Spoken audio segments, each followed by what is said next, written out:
今日同大家煮一個家常菜，就係絲瓜雲耳炒肉片。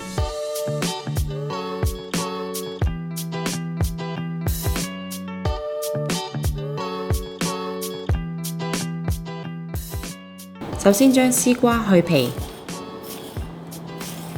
跟住切件，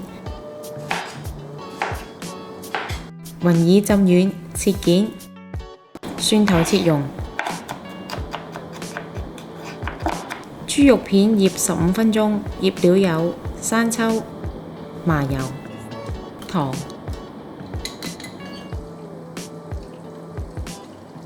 生粉，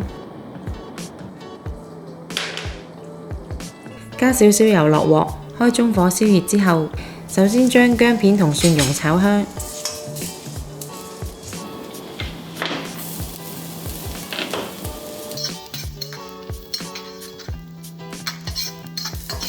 跟住加豬肉片炒到大概8成熟，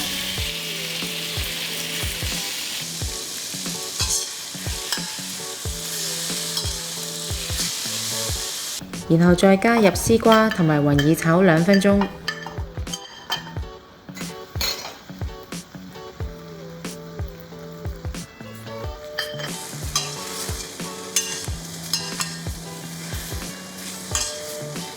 沿住鍋邊加米酒炒勻，加少少鹽調味，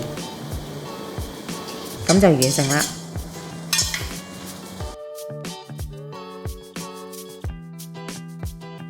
鍾意我哋條影片嘅朋友可以 Like、Subscribe、Share，